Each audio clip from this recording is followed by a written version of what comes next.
Hello viewers, প্রতিদিনের মতো আজও আমি একটা নতুন রেসিপি নিয়ে আপনাদের সামনে চলে আসলাম। আজ আমি বানাবো আম দিয়ে সন্দেশ। আম দিয়ে সন্দেশ বানানোর জন্য আমি এখানে দেখুন 1 লিটার দুধ নিয়ে নিয়েছি।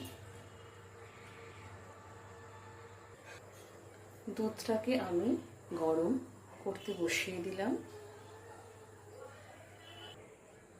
দেখুন দুধ আমার ফুটে গেছে। এরপর আমি এতে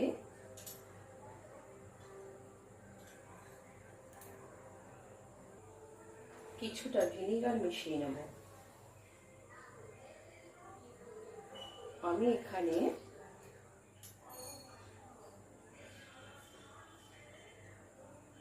2 চামচ মতো ভিনিগার দিলাম, যেহেতু দুধটাকে আমার ছানা কাটাতে হবে। দেখুন ছানা আমি কেটে নিয়েছি দুধ থেকে। এইপর এই ছানাটাকে আমি ছেঁকে নেব, নিয়ে ভালো করে জলে একবার ধুয়ে নেব। দেখুন ছানাটাকে আমি পরিষ্কার জলে একটু ভালো করে ধুয়ে নিচ্ছি। যেহেতু আমি ভিনিগার দিয়ে এটা ছানাটাকে কাটিয়েছি, ভিনেগারে যদি গন্ধ টন্ধ বেরোয়, অনেক সময় না ধুয়ে নিলে এই ছানা যখন আমি দুধের মধ্যে দেবো তখন দুধটাও কেটে যেতে পারে। ওই কারণে আমি ছানাটাকে পরিষ্কার জলে ভালো করে ধুয়ে নেব।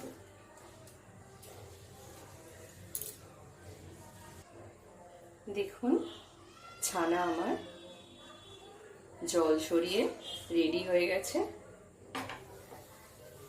এরপর আমি এতে দেব ঘি। ঘি দিয়ে আমি ছানাটাকে সামান্য পরিমাণে ঘি দিয়ে ছানাটাকে আমি মেখে নেব ভালো করে।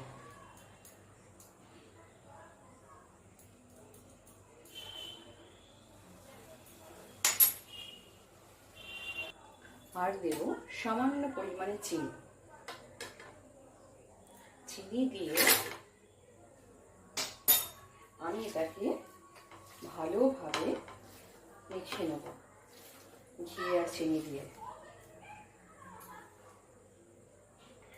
ঘি দিয়ে আর চিনি দিয়ে ছানাটাকে আমি ভালো করে মেখে নিয়েছি। এরপর আমি দেব এতে আমের পাল্প।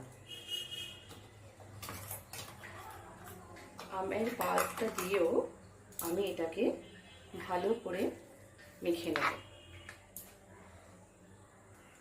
এরপর আমি কড়াই বসিয়ে দিলাম আর দিয়ে দিলাম কড়াইতে দুধ।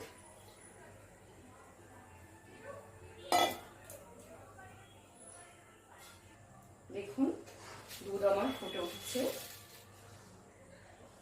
এরপর আমি এতে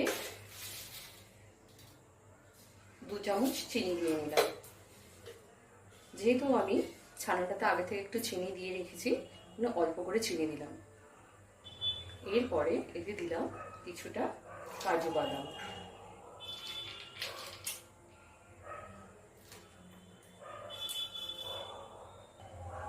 এরপরে মেখে রাখা ছানাটা আমি এতে আস্তে করে দিয়ে দিলাম।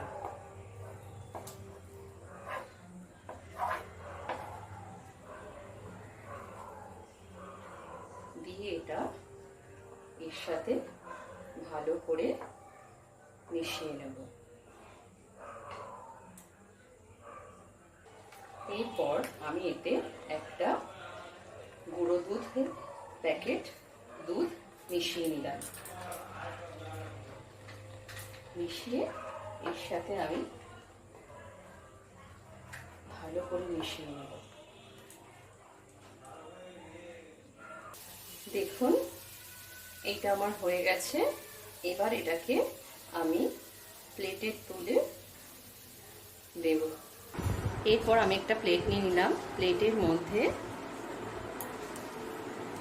একটু ঘি দিয়ে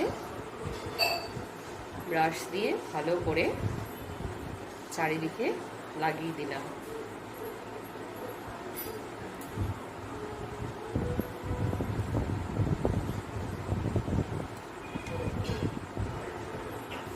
এরপর আমি ছানাগুলো আর আমের পাল্প মেশানো এটা আমি এর মধ্যে তুলে নিচ্ছি আস্তে আস্তে। এটা এইভাবে সাজিয়ে নিয়ে তারপর এর ওপর দিয়ে আমি কিছু কাজু বাদাম দিয়ে দিলাম, দিয়ে এটাকে আমি একটু ঠান্ডা হতে দেবো ফ্রিজে 8 ঘন্টার মতো।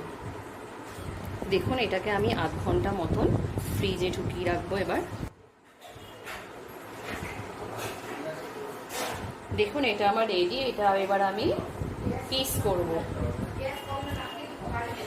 এই দেখুন